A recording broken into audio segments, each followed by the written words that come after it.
The Bliss Business Podcast, the show about empathy, connection, and consciousness in business. Today's episode is brought to you by Zero Company, your paid search, social media, and programmatic ad experts.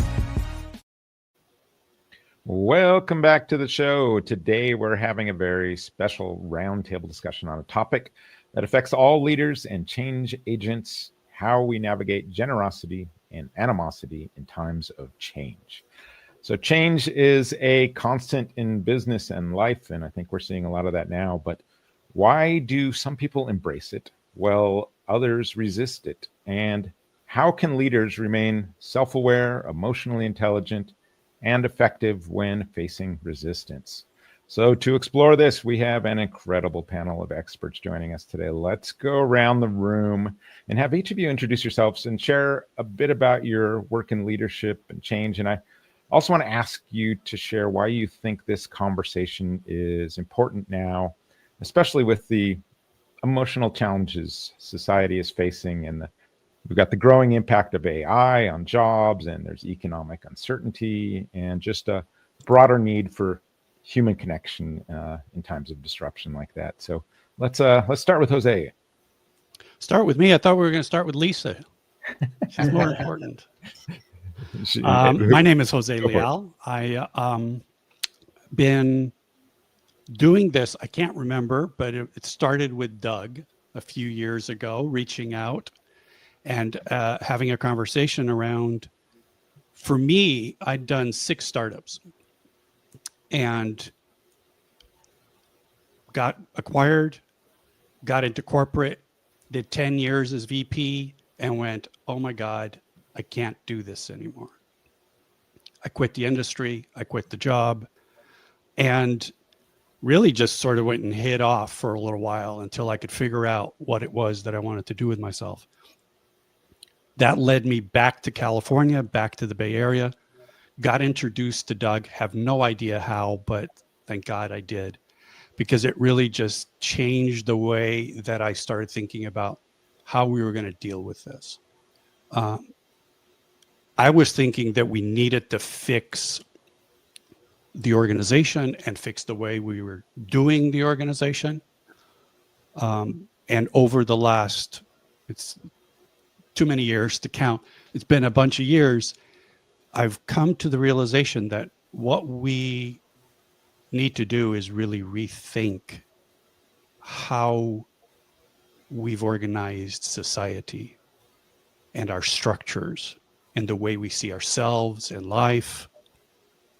As Tullio said earlier, I'm the philosopher in the group. And I think that we need to really rethink humanity before we can even think about how to organize organizations. And so it's how do we dig deeper? That's interesting to me. The topic is critical. Change is always happening, right? We talk about change as if it's a thing that happens periodically, right? And so how do we even recognize that change is a constant and understand that change is a part of life, not a part of the story we call our systems? And that's where I think the two fight. It's, we think of change or talk about change from a story perspective, the structures, the ideologies, the concepts, and forget about the humanity and the life before it. So that's what I'm here about. I love it. I could geek out on this for a while here. Let's go to Lisa first to introduce herself. Thank you. Thanks, Stephen. I'm Lisa Brazelton. I would consider myself to be a very passionate entrepreneur.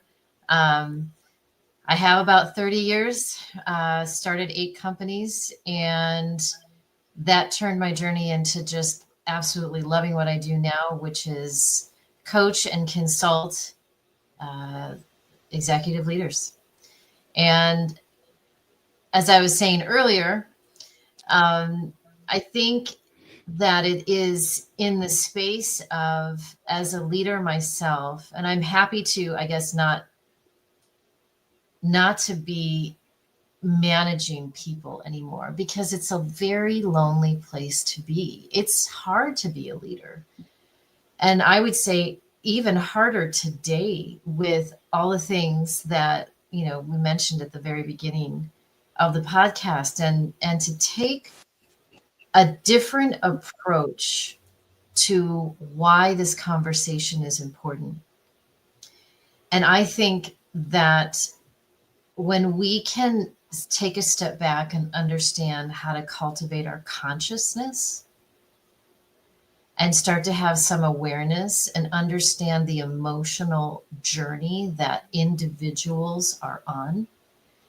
And as we encounter all these, the technological shifts and dynamic changes that are happening within the workplace, and maybe there's talent shortages and just expectations of the different generations that are working together.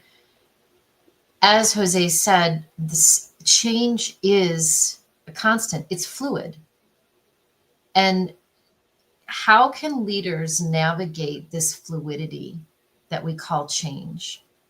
And I think it's through having emotional awareness. And that emotional awareness is how I define it as is being aware of the emotional internal drive that happens. And I call this like, how do we have emotional literacy?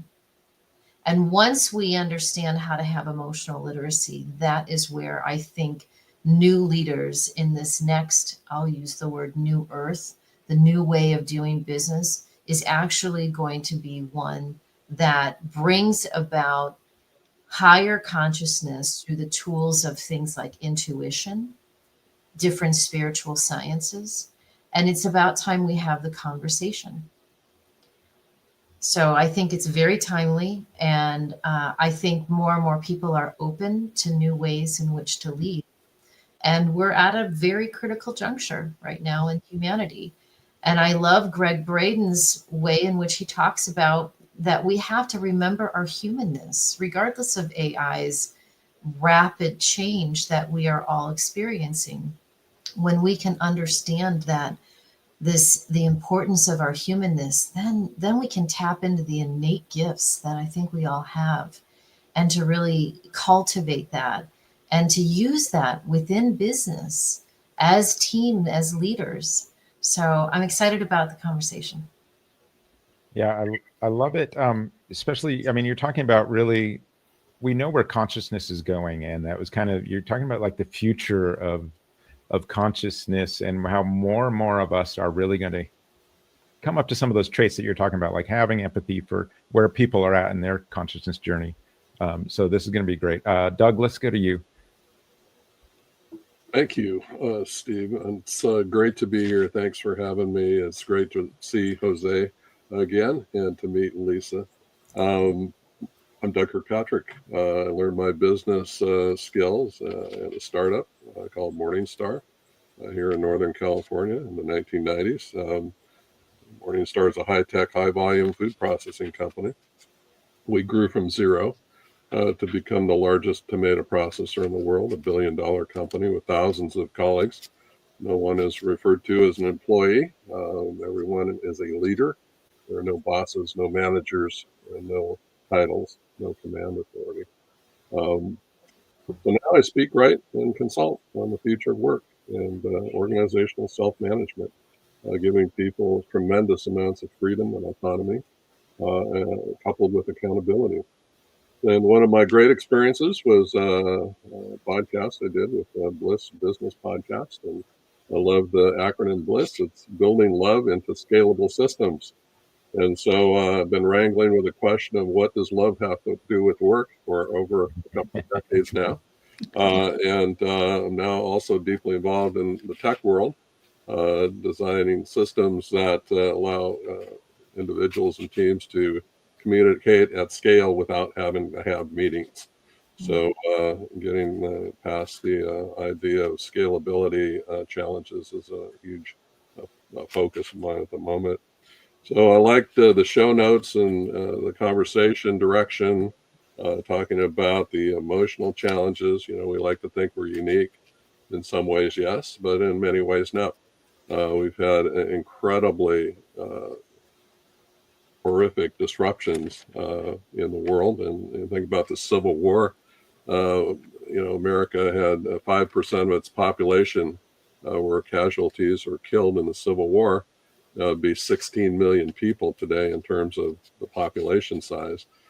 Somehow we survived and made progress and got through that. And so in some ways we are unique, in some ways we're not. You talked about AI and the challenge of AI. Well, AI is doubling its power every 3 to 4 months. We've never seen anything like that in human history. Moore's Law and hardware was 24 months. So that is incredible. You can see the change every month as you use AI tools. So the exponential change is it's going to have a huge impact on the world of work. Will employment as we know it even exist 10 years from now? Big questions await. And so if you want economic certainty, you're living on the wrong planet. We don't have that. It will never exist. We need to embrace the uncertainty and step into the chaos. And so I like what Lisa was saying about emotional intelligence, awareness.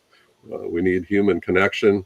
If you're not able to connect in a positive way to your fellow human beings, the people with whom you work, it's going to be a long, lonely life. And so we need to foster those connections, nurture them, and make the best world of work we possibly can. So that's me. Yeah, I know, Doug, you had mentioned you have no boss at your company, but then I remember on your podcast is like purpose is the boss, right? Is what you kind of mentioned as, I mean, that really resonated, I think, with a lot of people. Mike, where do you want to kick us off to? Well, I was sitting here and I was just really appreciating how calm and everyone's tone. I don't know if anybody really noticed that or took that in, but just really like the pace, the thoughtfulness into what everyone was saying there. And so I hope just to call that out. And so for our listeners, so yeah, put it on 1x speed. You're going to be listening. A lot of people are like 2x speed, and so yeah.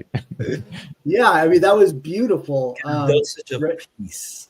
Yeah, exactly. Because I was sitting here thinking, what is my purpose? But I think now I've found my purpose on this show, and that's to kind of like shake things up and help pick up the pace. So yeah, maybe if we want to turn things over a little bit to the emotional complexity that comes with change. Tullio, maybe you can lead us into this topic, right? Obviously, we know that change doesn't just change processes; it kind of stirs emotions. Just as we were talking about before the show, look at the stock market today, right? That is all about emotions. So some people lean into them; others, they put walls up and get very guarded. And one of the things, Tullio, I thought you did really beautifully in your article, Generosity and Animosity, was exploring how some can help that change can provoke resistance, right? And so those walls go up. So maybe talk with us for a little bit about the concept that you came up with, your bread of shame concept, and how that plays out in the real leadership settings that we're seeing today. Yeah, thank you. The concept of bread of shame is actually a pretty old, ancient concept. And it's similar to that saying that we often hear: you give someone a fish, they'll eat for today. You teach them how to fish, and they'll eat for a lifetime. And the concept is that when you give someone a directive in business that they did not have an opportunity to have agency or participate in or contribute or impact, you're setting them up to actually feel a sense of shame. And it's so subconscious because it's almost like a child that has no say, and the parents just do this because I said so. And they subconsciously feel a sense of shame because they are not having an opportunity to participate, to flex their own agency in the matter, to be able to have an impact, to give meaning to what they're doing. These are all intrinsic things that we need as human beings. We need the opportunity to have an impact. We need to be becoming. We need to have meaning behind what we're doing. We want to belong to something greater than ourselves. So when change is being directed from the top down, it's the same concept. It's like giving someone bread that they didn't earn it. It did nothing for us. There's a sense of shame. I didn't do anything for this. I didn't even try. And so it's a terrible experience. And most people don't realize they're feeling that way. That's why they get resistant and upset. But they're actually feeling subconsciously a sense of shame. And it's shame that was brought onto them because they were not part of the process. They were not brought in. They didn't get to use their agency. And so recognizing the pattern is challenging, but it's really the first step to enabling good transformation. And to break free from these patterns, it really starts with awareness, significant self-awareness. And the awareness is being able to ask yourself those really difficult questions that sometimes might rub your ego the wrong way. Like, what is it about this person's behavior that is triggering me? Is it an insecurity that I have or a limitation within myself that I haven't yet acknowledged that they're mirroring for me? Am I resisting because it feels uncomfortable or because it feels threatening? What can I learn from this moment and how can I apply it in my own personal and professional development? These are really difficult questions to ask ourselves because in that moment we step into agency. We're taking responsibility for what's going on. We're no longer a victim of the shame that's been brought upon us. So there's this dance that happens. And unfortunately, a lot of organizations are set up in such a way that don't give people agency. And so people living with the shame and don't know what to do about it. And they're angry a lot of time and disconnected and disengaged. So learning how these things come up for leaders could help them to maybe rethink how they're introducing change, where maybe they're needing to have more collaboration, more agency across the organization. And then for those where this is happening, to be able to identify the root cause of how they're feeling is important too. And so that's what triggered this article. It's like so much change, it could either trigger generosity or a sense of gratitude or animosity or a sense of like, get away from me. Yeah. It's a question for all of you. So have you experienced unexpected resistance when leading change? And what did you learn about managing really that generosity and animosity in those moments? I know, Jose, you've talked about some of what Tullio described. I almost used to call it like violence, right? Yeah, force is what I like to call it because in general it is. So I was part of 6 rounds of reorg at the organization that I was VP for. Wow. And 6 rounds over 10 years, it's pretty quick change. And that, for the most part, meant at the top as well as on the bottom organizational. We were part of the .com era, and so a lot of that kind of change. And Stephen, I do call it force now. It's something that Doug and Tullio are familiar with because it came to me as sort of this personal insight, and it's, I know a lot of other people who think of it this way, but for me it was the recognition that what we don't like about change isn't change. It's the lack of control. That if we're in control, it's not change. We're doing it, right? And when you're a leader who's going, I need to make this change, you're doing it. So for you, it's not change, right? It's just something that needs to be done. But when you're communicating that to others, and to them, it feels like force because they're not part of that process. They're being forced into some action. And that's when change doesn't work. Change isn't accepted. Change isn't easy. It's only because of force. It's not the actual aspect of changing things. It's not that we went from A to B. That's the problem. It's that you went from A to B and you didn't let me be part of that process of going from A to B. I wasn't in control. And so that to me is really the juxt of what we're talking about. If we're talking about change as a whole, it only matters if I'm engaged and have some agency, as Tullio points out. But if I'm not, then it's not really change, it's force. That's my insights on that. Yeah, Lisa, you coach leaders. I'm sure there's a lot of resistance even in the coaching, but when they go through this process too, what did you learn maybe about managing or helping people get through the generosity and animosity? Yeah, it's a great question. I feel that, there's this delicate balance, right? And I really appreciate, Tullio, I appreciate the article. I also appreciate that we have the opportunity to take ownership of the things that happen to us. I do believe that everything is based on the things that we think and feel. And when we become authentic with ourselves and own our emotion and where it stems from, we stop projecting. And so when I'm working with clients, there is humility. I do believe in intellectual humility. I think that to be an amazing leader, we have to imbue this humility that can be a wonderful, I don't want to say it's a tool, but it really is the best way to lead. It's the most incredible way to lead, because it is leading with empathy. It is leading with intentionality. It is leading with communication.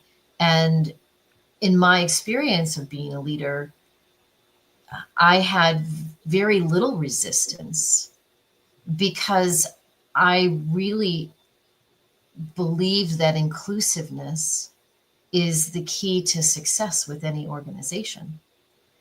And this collaboration, like generosity through collaboration, I think is one of the best ways to counterbalance animosity, because there is a transparency that people feel included. And I really don't coach very many people that are resistant to that. They really want to know, how can they become the best leader? And it all starts with self. How can we be the best version of ourselves? It starts from within. It's an internal journey. And when we become not only just aware of it, but really truly embrace it, then the things that we can say, hey, as a leader, this may be uncomfortable. Team, company, right? This may be, our change may invoke something. I think a leader to be able to listen, and listening is not hearing. Listening is being quiet, being present. And people don't quit companies, they quit people. And I've heard that before, but it's true. People have the ability to become the best version of themselves. And I'll tell you, when leaders are at their most transparent, I think it could be one of the most pivotal points within an organization, to have people stay and to really work together and commune. So I think, I hope I answered the question, because there's so much here, really. But I think it's just understanding this emotional landscape that we first have to foster within ourselves. And then we can really understand others. I love that you brought up humility in this for so many reasons. But for me, like wherever someone is consciously, I think it's best to try and get as close to love as you can. Just that will be the healthy place wherever you are consciously. But if you want to grow, I think humility is really the key to growing there. And otherwise, yeah, change will help you grow and it'll be very painful, extraordinarily painful, because, you know, you're going to get slapped upside your ego on some of this stuff. And I think, you know, a lot of leaders really need to double down on humility in that process. So I love that you brought up, Doug, how about this issue of, you know, resistance and, you know, managing the generosity and animosity? How's that start? Yeah, so I thought of an experience I had was probably in the early 2000s, and I was implementing the first online 360 for Morningstar colleagues, and I had a deadline. It had to be ready by the 1st of December, and I recall that you know, I had the coders complete the forms, and we were ready to roll it out and announce it, and some stakeholders popped up and said, you know, we weren't really consulted on this, and we don't really support what you're trying to do here, and had already invested the time and the coding and design and the communication strategy, and so had to kind of just stop and halt and involve the stakeholders that had the objections and make sure that everyone understood what we're doing before we could go forward. And so that was a good lesson about being, as Jose said, open, and as Lisa said, being more inclusive. And so I'm a great, huge believer in agency, and that starts with including people in decisions that affect them, and including the voices of people who can contribute to the quality of decisions that are made. Always. And so that's a great principle on which to stand. My Morningstar experience also taught me about the importance of principles. And so one of the first principle of Morningstar, as Jose knows, is people shouldn't use force against other people. And that's the foundation of all law everywhere in the world. We know it's the most important principle of human interaction, because if you imagine a world where everyone aligned with that principle, we wouldn't need armies or navies or police or locks on our doors. And of course, that's not reality, but that's not the point. The point is, the closer we can approach that idealistic state inside an organization, the more space we open up for happiness and teamwork and performance and all the great things of life. So if we start with principle, and we, in essence, create a container in which people have to drop their guns, they have no authority to direct other people, then they have to develop natural leadership skills. And they have to accomplish everything by request and response. And so we take away the directive that Tullio mentioned in the opening, and we remove the lack of agency, and we reduce the shame, and we create space for people to disagree, to have open conversations, to say no if that's what's important. So there's a great opportunity for organizations, leaders, to start with principle, so they aren't always having to cogitate over, you know, am I using the best approach or wording or communication style in trying to get something done through other people. Nice. I love that.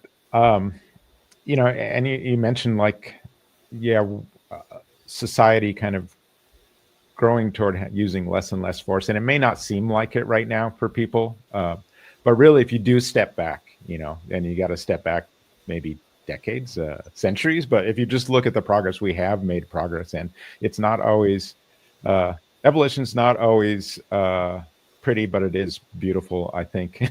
And when you can make that progress. Mike, where do you want to go from here? Actually, if you don't mind.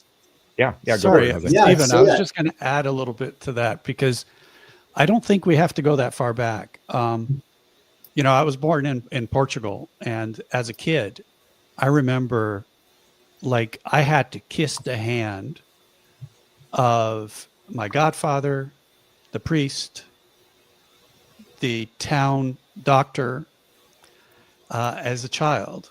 That was sort of the thing, that these people had so much power over the community, and what they said went.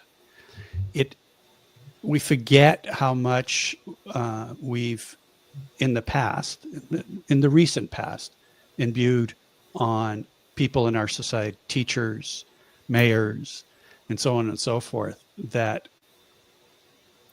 it isn't about the fact that force is something physical. It can be about simply making you think that they have all the right answers, and you have to listen to them and only them. So sorry to interrupt, but No. Yeah, it reminds me of the baby elephant story. Mhm. It's tied to a pole, tries to break free, can't do it. Baby elephant becomes a giant behemoth elephant. Doesn't even try because it thinks it can't. That's the story you told me reminds you of. That's the baby elephant who becomes a giant elephant, but still acts like a baby because it doesn't know it has any agency. Can I say something here? Because I really love where the conversation is going. I think, Jose, thank you for saying that. There is a change that's happening where a new conversation around sovereignty is being talked about. And for us to, as leaders, to really help employees and teams and individuals in whatever capacity we can, to empower everyone to know that they have the choice to create the life that they would like. And a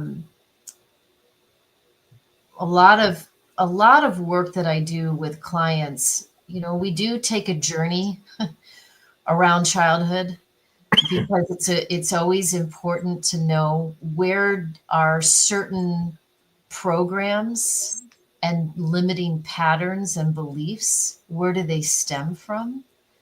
And they do stem from typically either ages 1 to 7 or 7 to 14. And the 7 to 14 time frame is really where our emotional defensive mechanism kicks in. So, and much of it, especially depending on the age of, where people are in their life, the preachers, the teachers, the peers, the media, the parents, all have an influence. And when we can learn to really see where it stems from, not to revisit it, but to know that there is a way in which we can uncoil those constructs that we have created to make us feel unempowered. And I think it's a very important conversation, especially leaders, because we are not our titles. We are not the money that we've made. We are not our roles and responsibilities. I think that we are eternal souls coming here to have a pretty extraordinary human life experience. And with that narrative, we get to choose how we want to write, direct, produce, and be an actor within our story. It's very interesting what you're saying, Lisa, about the early beliefs. They become hardwired. And a lot of times leaders will try all these things. The strategy's good, everything looks fine, but they can't seem to get past a certain point because their belief doesn't allow them to. It's one of the reasons I've adopted neuroscience techniques in my coaching, because you have to go back and create a new synapse in the brain. Like you have to rewire that belief, or you're never going to get past it. It's so limiting. It's like that elephant. It doesn't matter whether you have the ability. If you don't believe it, you're not going to go past that point. Yeah. And thank goodness neuroscience is. I'm also studying neuroscience at King's College. And I think it's a wonderful way. Again, this is that we're understanding how the limitless capacity that we have is really being brought into fruition through the study of these wonderful sciences like neuroscience. So thank you for listening. Yeah, it's interesting. We have this sort of ritual at work, since we do a lot of remote work, where we just call it story time, where we just get together because we miss those water cooler, moments being remote. And a few of us got into. It was 3 of us who were fathers, and we got into the relationship of fathers and sons. And also we are fathers, and then we were also sons. And we were talking about the trauma of that, and how you get programmed at a certain age, and you put up your defenses, and you kind of hardwire, like Tullio mentioned.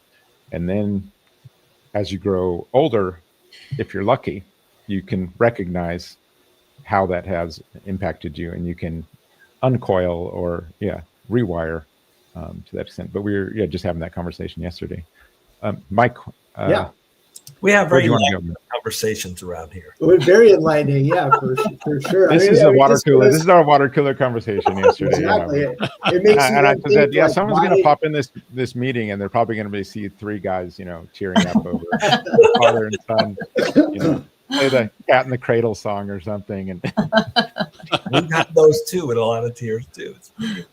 It does make you think about, like, why do we have this brain with such capacity that we don't ever really get close to? And then as well, to Lisa's point earlier, that's why you can think about, like, the day of death is so much more important than the day of life, right? Because there's a lot of value in the good name that you create through your life, and that's exactly what people remember on our last days. So, but maybe we can turn the conversation over to this topic about why do people resist the change.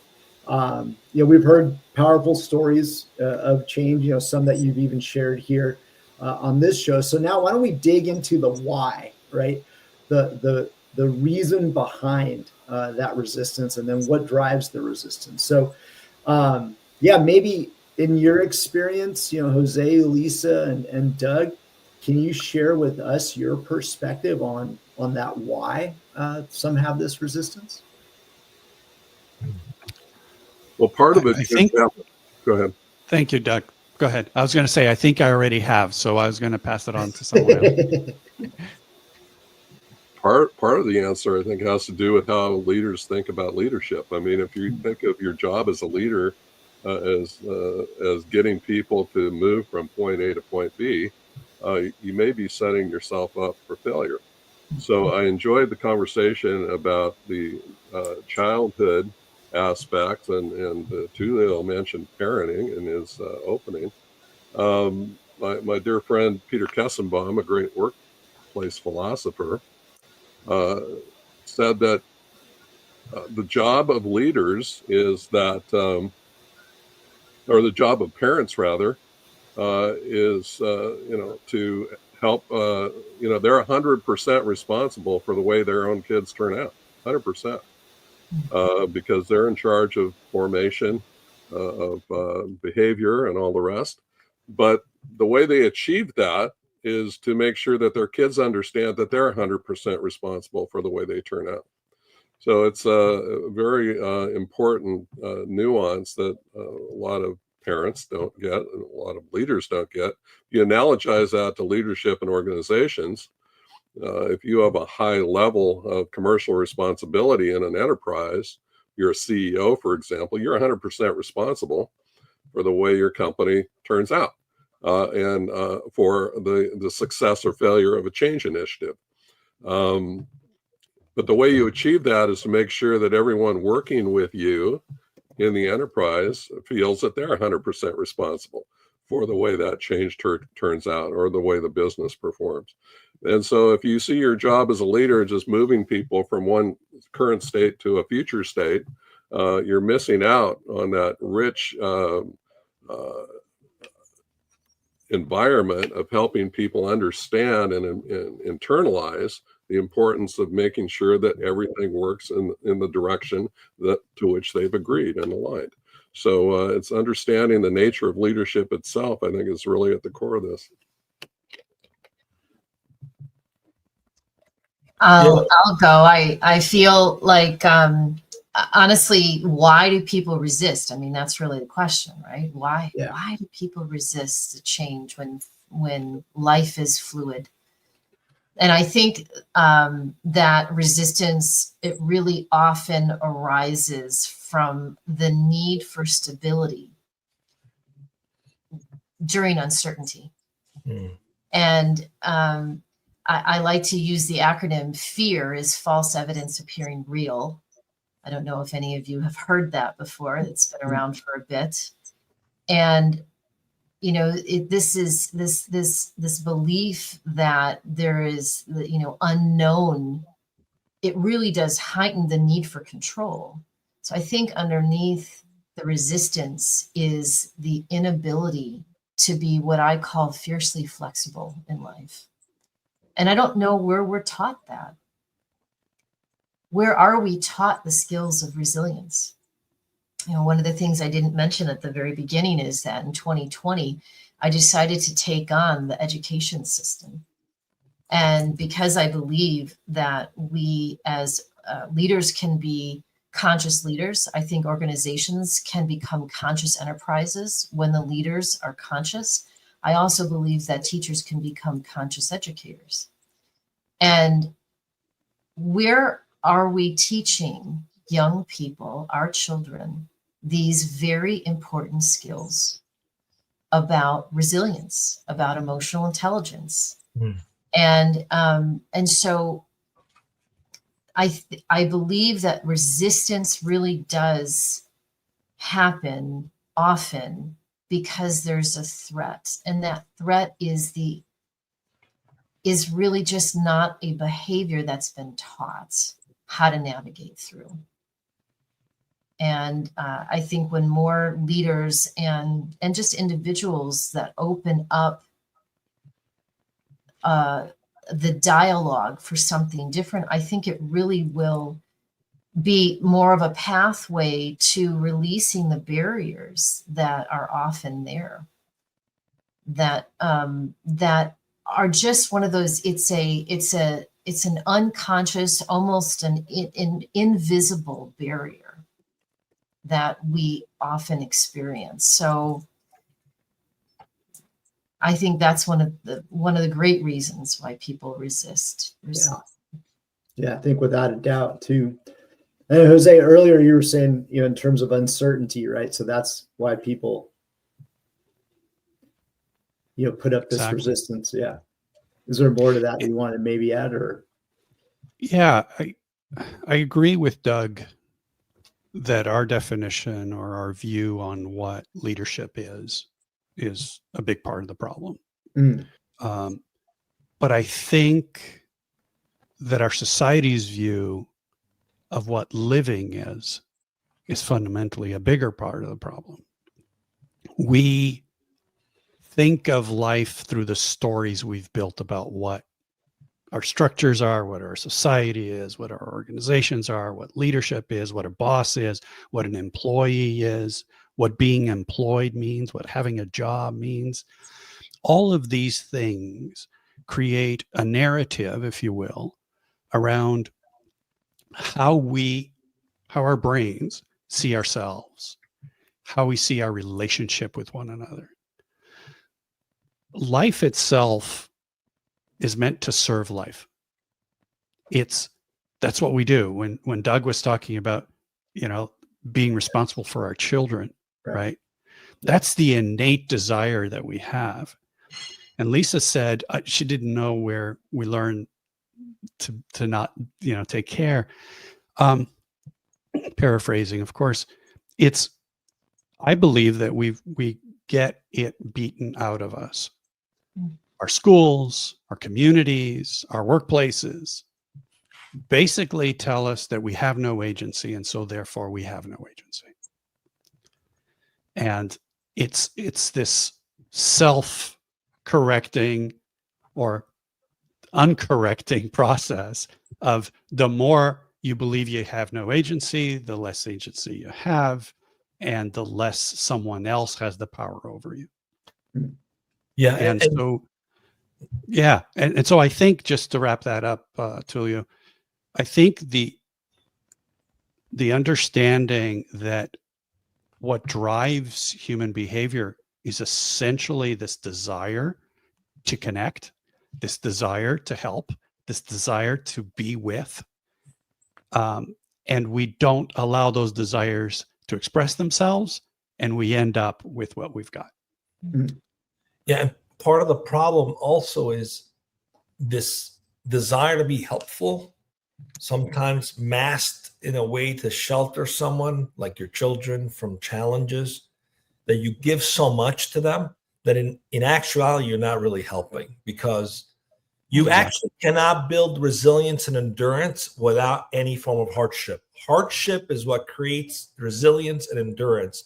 So if you're sheltering your employees, you're sheltering your children from going through the experience of being challenged, having to figure stuff out, scraping their knees, hurting themselves along the way, taking the risk, learning the lessons, then you don't come out of it on the other side with the sense of endurance and resilience that is necessary to actually find fulfillment. Because once you achieve that endurance, then what comes out of that is a sense of peace.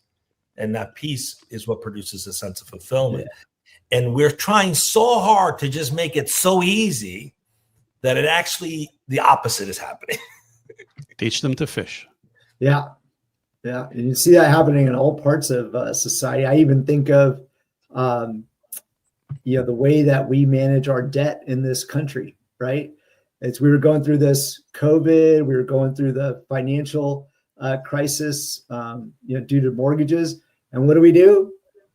There's always this safety net, right? And when there's that safety net, we don't want everyone to go through all that pain. And then it ends up hurting society in bigger ways. There's in our regular podcast with our guests, there's a question I've started to ask everyone around purpose. And I'm curious, I want to ask it here because I'm interested in all your thoughts around this. And it's, we're talking about change, right? And the resistance that happens with change. But what would you say the importance is of having a well-defined purpose, maybe when we as individuals are struck with, some kind of change? What, Jose, sorry to put you in the hot seat, but you want to kick us off? No, I'm going to start us off by, unfortunately, sort of changing the language a little bit, and I apologize for this. No, it's all good. So I think of purpose as something we're all born with. And each of us has our own unique purpose. And that purpose isn't made as in like, I'm going to be a this or I'm going to be a that, but that I have a certain set of gifts to bring to the world. And that's my purpose. And to express as that set of gifts, that purpose, to the best of my ability. That's what I believe purpose is. What's the impact that I can make? What's the impact that we can make collectively? That to me is how I frame purpose. As we have purpose, what we need to do is understand what impact we want to make with that purpose, individually and collectively. Yeah. It's a different way to think about it for sure. Yeah. Who'd like to go next? Lisa? Yeah, sure. I'll go. Jose, I love what you said. I think we are all innately born with purpose, and yet most often we don't know what that purpose is. Sometimes unless we have a moment, we'll call it a dark night of the soul, or something that's been really painful in our lives, where we start to question, what is it all about? What is life all about? Why am I here? And these deep questions help the ability to unravel, or like I used the word before, is really uncoil these hidden gifts that are within us, within each and every one of us. And I like to think about our purpose as something that we live as a legacy versus leave as a legacy. And being able to get into the heart, get out of the mind, and connect with what it is that we're here to do, to imbue, to become, is, I think, extraordinarily fulfilling. I think there's a lot of people who are looking at doing that now. There's a lot of leaders that were doing things before and they just said, I can't do it. I mean, Jose, it sounded like that was something that happened to you. It was like, I can't do this anymore. I had a very similar experience. I can't do this work anymore. I need to do what is fulfilling my heart. And when we can get really deeply connected with our heart, we will find that purpose. We all have it. So again, we're talking about love, right? Stephen, when we originally started talking here, and I think that there is more of that conversation that needs to be had. Yeah, and I think I'm glad you brought up love. I was going to bring it up if you didn't. It was just like, I mean, we need to be continually asking ourselves, what is the loving thing to do? And if you want to find, real purpose, as long as you're continually doing that, I think that will lead you there for a lot of people, which is why we talk about bliss and build love into scalable system. It's kind of thinking about the systems around you. How can you add some love into this, in some small way? And little by little makes a lot, and along that process and on that journey, as you're doing that, you mentioned like legacy. This is how you start living the legacy. It doesn't become a one-off thing. It just becomes a continual thing, right? It's not a one-off random act of kindness. It's a continual act of love in some way or another. And so, yeah, I'm glad you kind of circled this to love. Doug, hop in here too on purpose for Mike's question. Yeah, I love the comments that have come up so far on purpose from Jose and Lisa. The idea of figuring out the gifts that you're going to bring to the world is super important. And I think Jose earlier talked about how society kind of beats generosity out of us starting at a young age. And so when he mentioned gifts, I thought of the idea of gifted and talented programs in schools. And I thought how retrograde those are in the sense that they teach students who are really adept academically that they're somehow better than the kids that aren't able to enter those programs, and they teach the kids that are left out of those programs they're not good enough to join. So there's so many examples of where we just really trash the idea of unleashing humanity and generosity and potential in human beings all around us. And how do we find our impact? I think about purpose. I also think about meaning, which is our personal relationship to our purpose.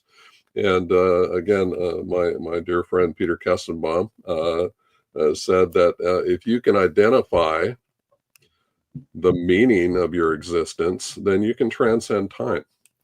And so if you can generate a sense of time internally, rather than feeling pressured by time as some sort of alien external force, it changes everything. It changes your whole life. It changes your approach to leadership, to your relationships, to everything you do in life. And personally, I will never retire. I don't know how much time I have left, but I'm never going to retire because I love what I do. And it's just, on and on it goes. But, again, society beats things out of us. They teach us, well, when you hit 65, you got to retire. And then you're going to go, check out your 401k and, go on vacation and all that stuff. Well, where's the meaning? Where is the essential purpose and meaning in that? And how are you bringing your gifts to the world if you're just sitting on a beach someplace? So there's so many aspects of this. What is the loving thing to do? I love the Bliss Business Podcast. What's the loving thing to do? We have a great opportunity here to build love and humanity into our AI large language models. Yeah, we should be really, really, really focused on that. Build generosity, build love into those models. and optimize those things, and not build in what some faction in society thinks we should do to re-engineer society at some given moment in time. But let's build universal values into those things, because they're going to have such a huge effect on us going forward. Yeah, and just to underline that, it's so vitally important, because having worked myself with AI for quite a while, even before this latest push in generative AI, is so that AI will optimize toward whatever goal you give it to. And so if we're going to give it a singular goal of pursuit of profit, right, that's all it's going to optimize toward, and it's going to wreak havoc on all the other aspects of our lives. It has nothing in that toward love or toward empathy or toward these very important guide rails. And if we don't have those conversations now, so that it's just getting more and more infused into what we're doing, we're just setting ourselves up for just major disaster. So I'm glad you brought up the AI. I just wanted to underline that, because we need to be having more conversations like this. We need to be having the AI development people who are in that area be thinking about empathy, be thinking about love, be thinking about conscious capitalism when you're doing all this. Otherwise, AI is going to be cold and malicious, and we're going to steer us down. We're going to go backwards a little bit, and we're going to do it at scale. I kind of think if we don't do it right. So, we've talked about kind of some solutions here, I think, for this this issue of animosity, and we've talked resilience, which I think was kind of a great point, right? How can we be more resilient? I think studies have shown, if you want to see successful humans, teaching them grit, early on in some way or another, it plays a major role in there. So what are some of the other solutions that we can think about here for turning animosity into understanding, or building trust with teams and communities during all this times of change, and ensuring kind of generosity wins over resentment? What we've talked about a few. What comes to mind for our panel here? Connect. Absolutely. Co-creation. Yes. Which is connecting. Commitment. I love this. We got 3 C's here. Yeah. This is connection. Let's start with each of these and then dive in. So connection, we see everything in society around us just being more and more disconnected. People trying to get other people to resent each other, and trying to leverage that into power. How can we help with connection and growing connection among each other? How can we get through this a little more gracefully than we are? Well, before we think about, I think, how do we overcome it, I think we need to understand the power of connection. Connection is what gets us to build a community. Without it, we're not. Standing by ourselves in our own space, disconnected from everyone else.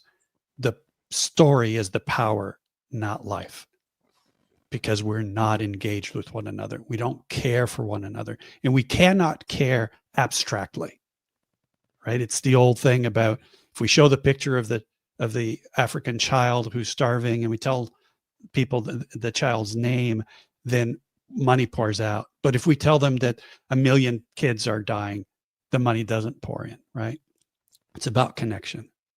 And so engaging with one another in a real human living way is a starting point. We have to do that more. And we have to stop this story of disconnection by separating ourselves from one another. And how we connect, and the power of connection beyond that, I think, is that once we realize that we're all still just humans, no matter what role we play, no matter whether we're leaders or we should be leaders or we can lead, It's all possible.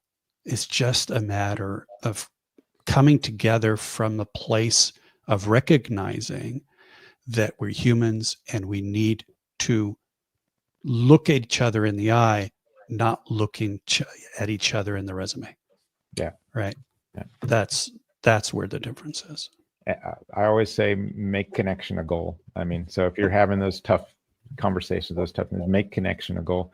So once we focus on connection, I think then we can co-create, right, Lisa? So talk a little about your word co-create.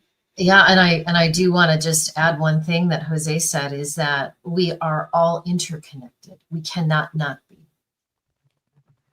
We are a lattice, right? This is humanity. And it is a false belief that we're not. Mm. And so what happens when we have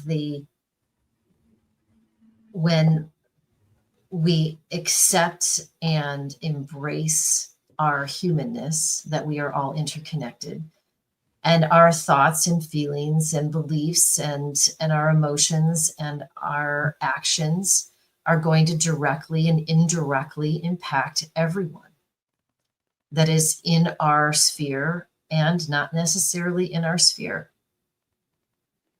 And when we can embrace that and take responsibility for it, the process of co-creation is very empowering.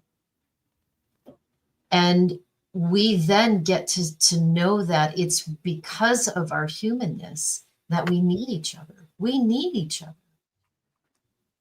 And I think that's the importance of co-creation, because it then builds trust, and build trust provides transformation to happen.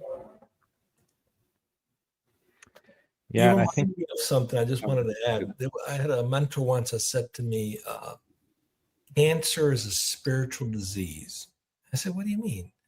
And he said, what is a cancer cell? It's a healthy cell that decides to separate itself from the rest of the cells and invites a bunch of other cells to do the same thing. And in that separation, in that disconnection, you get cancer.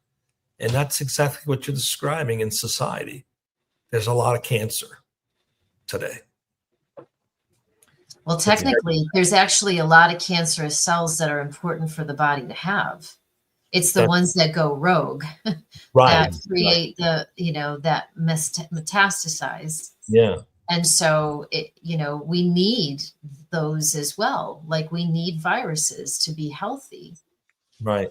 How can we work in communion, right? To your point, Tullio. So I appreciate that very much. Yeah. Yeah. There's a point here I was going to make just real quick to Lisa's point about connections. So there was a study that was recently done. I'm not sure if it's totally been published yet, but it and you may have already heard of this. It was a study done on study of cholesterol, and so they had these doctors feed different bunnies different foods, very organic, clean foods, all the way to like the worst foods you would possibly never give to a bunny. And the findings came out, at least initially, that the bunny that was getting the worst foods to eat had the lowest cholesterol.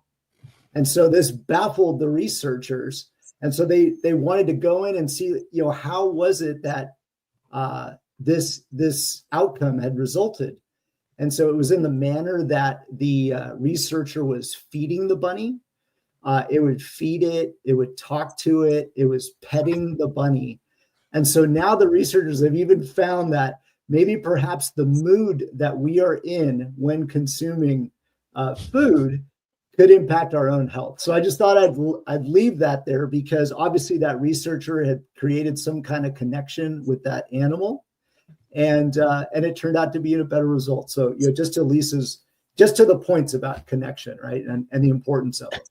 Yeah, and to Lisa's point, and even to yours, Mike, is that we're so interconnected that people don't realize. I mean, we are systems within systems within systems within systems. It's extremely complex. There's so much complexity here, which is why if you could just simplify that, Mike, like if you're putting love into something as simple as that, like feeding this one part of this one system in a certain way, you see it somehow bloom, somehow do better. Yeah. Doug, let's get to commitment here.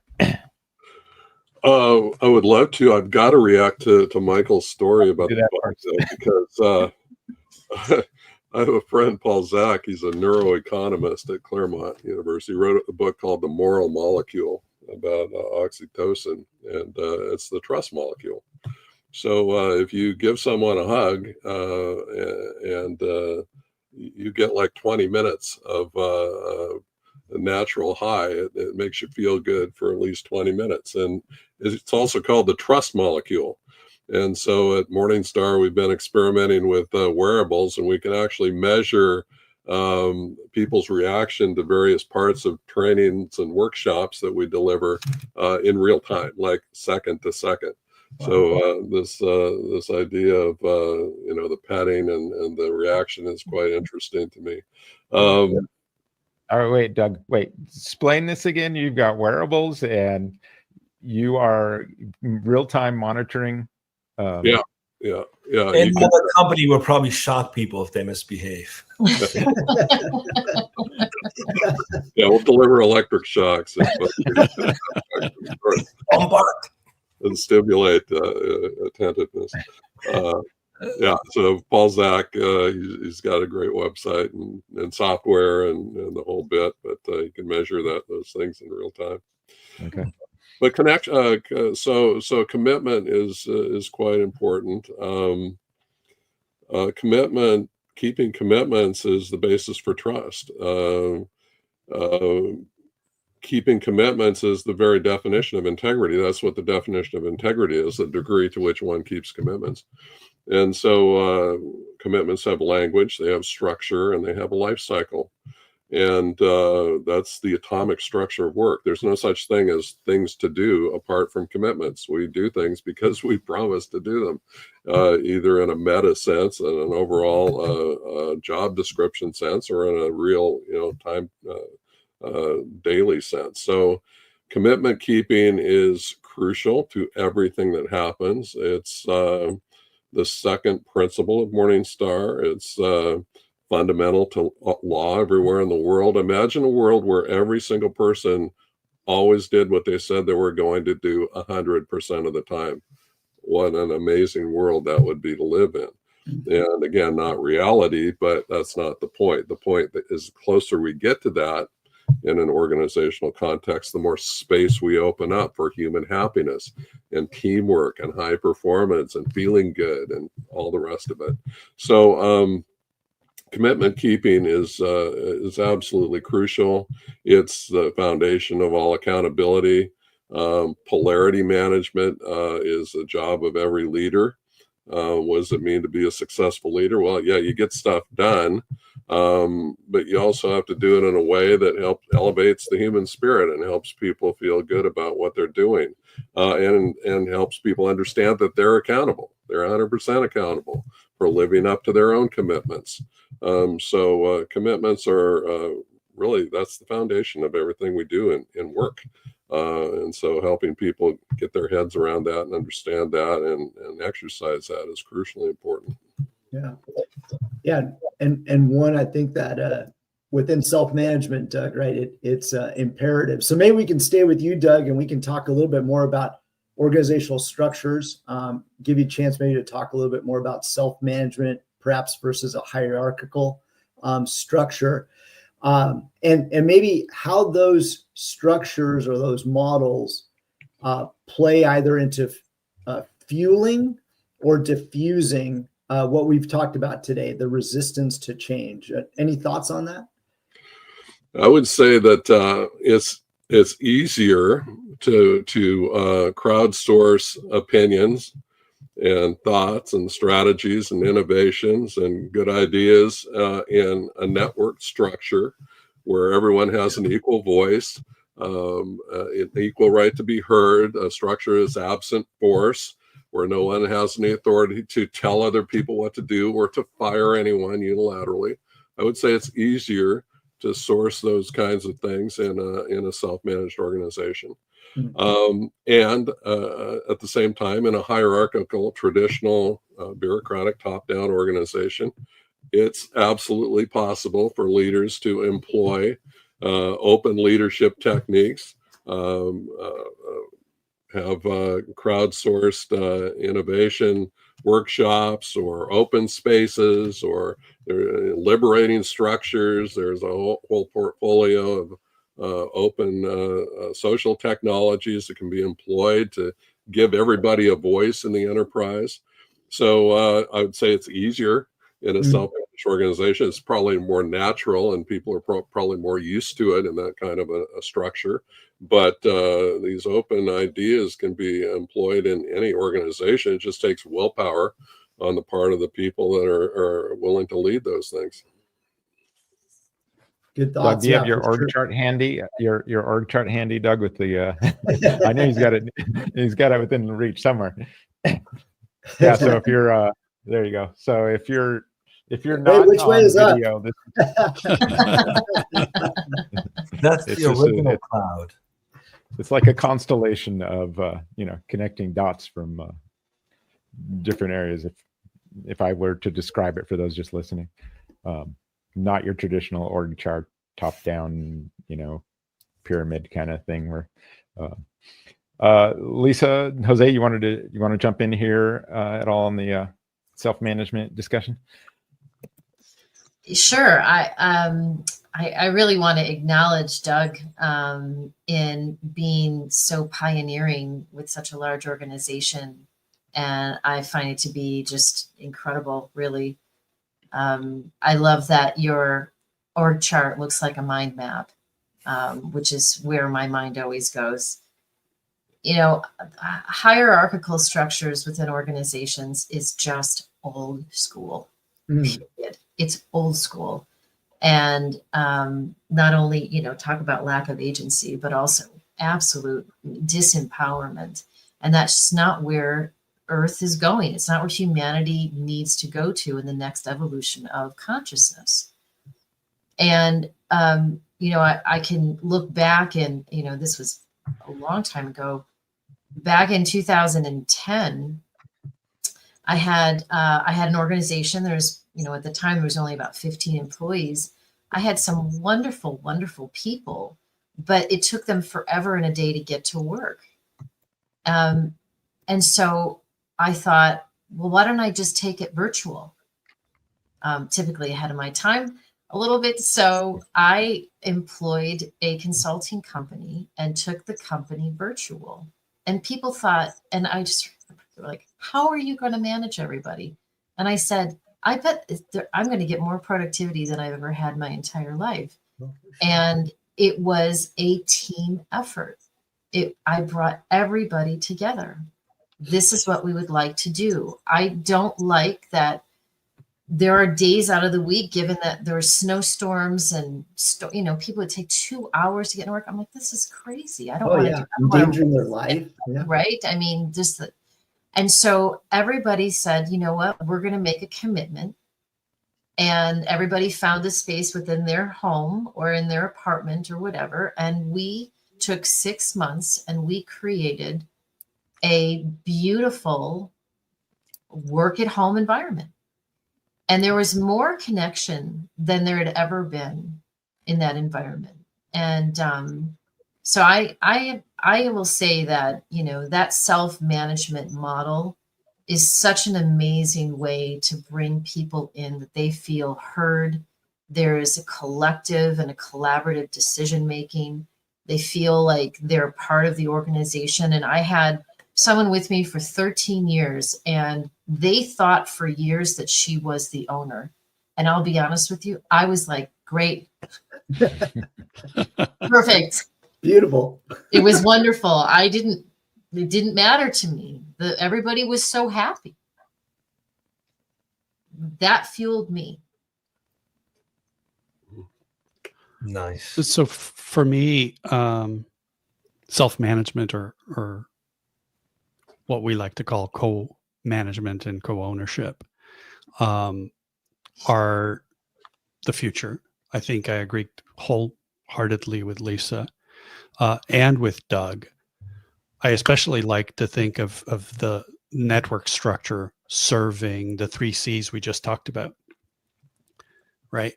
It is so much easier to connect with someone when there isn't a hierarchy issue, right? Mm-hmm. Yeah.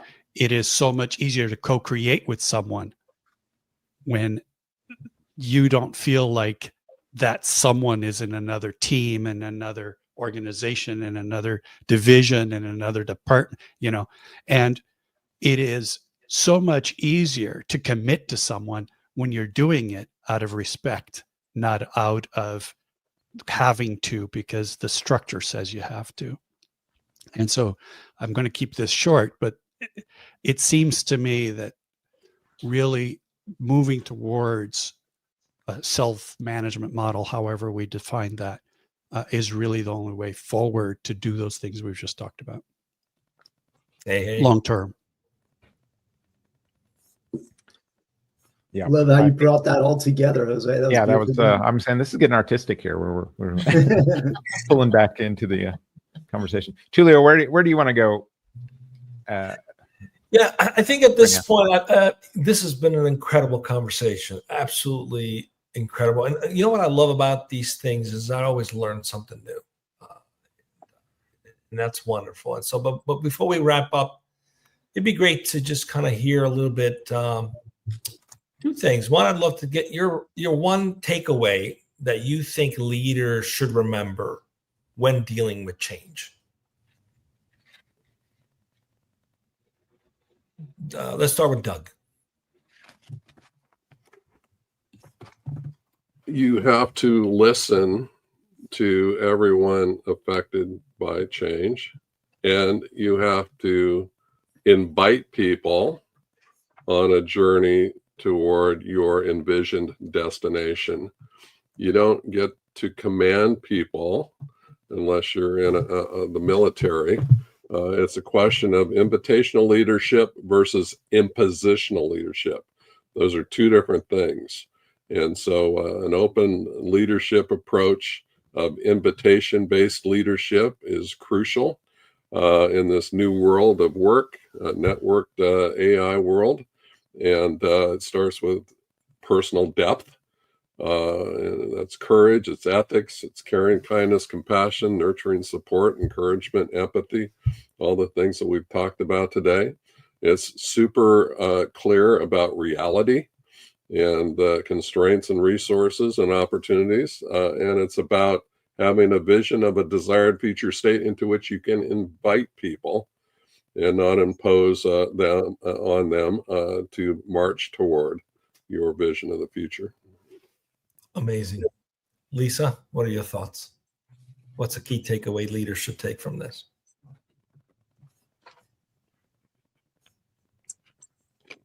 Two words or 2 phrases, authenticity and intellectual humility. I believe in resonant leadership, which I think is something that Doug was kind of saying. For me, I believe it's how do we lead from behind? How do we lead others by leading them from behind? That we have their back. We have the back of people who are dedicating their lives to our vision or our mission. And how can we imbue that for them to feel as empowered as they can be? And I would say that's really, those are, it is about having the ethics and the competencies for being a model human being. And it's nothing more than that. I mean, the responsibility to be as persevering of impeccability I think that's really the new way in which this new wave of the next generation of leadership could thrive, is in being impeccable. I've heard take off the mask and be powerfully vulnerable and human. Stop wearing a mask. Take it off. I love that. Jose, what do you think it should be? Totally agree with Lisa, and I'd like to paraphrase Doug, because I think Doug stole my words. Basically, I think it's not about leading change. It's leading with vision and inviting change. That's what a leader should be doing. And the invitation isn't a hands-off invitation. It's a collaboration. It's back to those 3 C's again. It's about connecting, co-creating, right? And committing to one another what it is that we are trying to move forward towards. Not that I impose it, but that we can see it together and we can co-create it together. Wonderful. And finally, we want to give something to people watching that they can take action, a micro action they can take this week. What's that one micro action a leader can take this week to lead change with more empathy and generosity? Let's start with you, Lisa. Listen. Don't speak. Listen. Listen to the concerns of what comes up. Listen to discomforts. Listen to fears. And then go back and contemplate. Go back to a quiet stillness and really reflect. And then, only then, act. Brilliant. Thank you. Jose, one micro action a leader could do this week to lead with more empathy and generosity. See the life in everyone you touch. Mm-hmm. Understand that life is seeking to serve life. And that when you diminish them to a role, to a title, you're diminishing life itself. Let that sink in. Let you be able to connect with the life in each and every one of them. In yourself and in others, because we often diminish ourselves to our roles and don't allow our humanity to shine. And that, to me, if we can do that, and it just takes a moment of every day to connect with that, it starts to change the way we see our organizations, our world, and one another. That is deep. Thank you, Jose. And Doug? I would encourage leaders to get a little notebook and carry it around with them for 1 week and record every business conversation that they have during the week. And assuming they're working in a traditional organization and not a self-managed organization, which is 99% of leaders today, identify in the notebook which of those conversations involve directives and then turn those into requests.